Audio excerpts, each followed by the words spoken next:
Bonjour à tous, on se retrouve aujourd'hui sur les fractions à nouveau et on va voir un petit peu comment prendre une fraction d'un nombre. On va voir ça sur quelques exemples et commençons en voyant comment calculer 3/5 de 15. Alors déjà, ce mot de, il faut essayer de le remplacer par une opération quand même. Qu'est-ce que ça veut dire? Prendre 3/5 de 15. Voilà, Sophie nous donne l'astuce, le de c'est en fait une multiplication à chaque fois. Donc ici, je vais devoir calculer 3/5 fois 15. Bon, comment faire ça?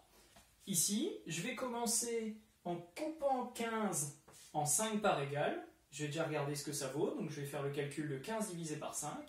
Et ensuite, je multiplierai par 3. Donc ce que je vais faire, je fais 3 fois 15 divisé par 5. Ça reste cohérent puisque le 3, lui, est toujours en haut. La seule chose qui est sous le trait de fraction, donc la seule chose par laquelle je vais diviser, c'est 5. Maintenant, je fais mon calcul. 15 divisé par 5, ça fait 3. J'obtiens 3 fois 3, c'est-à-dire 9. On va maintenant prendre 10 centièmes de 2440. Alors, 10 centièmes, ça s'appelle aussi 10%. Donc, je pars avec le même principe. Une autre façon de faire, ici, je peux directement calculer et voir ce que vaut 10 sur 100. 10 sur 100, c'est pareil que 1 sur 10, ça vaut 0,1.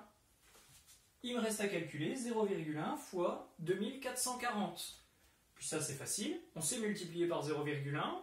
Pour ça, il y a une astuce. La virgule, on la fait aller d'un rang vers la gauche. Voilà pour cet exemple. Dernier exemple, 4/50 de 250. Comme d'habitude, c'est 4 sur 50 fois 250. Ici, je peux, la multiplication, est-ce que je peux multiplier 250 par 50? Bien sûr que non. 50, il est en dessous du trait de fraction. C'est-à-dire que lui, forcément, on va diviser par 50. On ne peut pas multiplier par 50.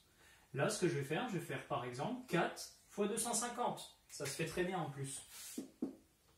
Ça me donne 1000. Et 1000 est encore à diviser par 50. Bon, je vais déjà simplifier par 10. Il ne reste plus que 100 divisé par 5. Maintenant, 100 divisé par 5, j'ai 100 euros. Je veux faire 5 paquets. Forcément, chaque paquet va contenir 20 euros. Voilà, 3 méthodes pour prendre la fraction d'un nombre.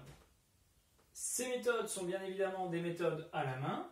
Une fois que vous avez ceci, il est tout à fait possible de le taper sur la calculatrice.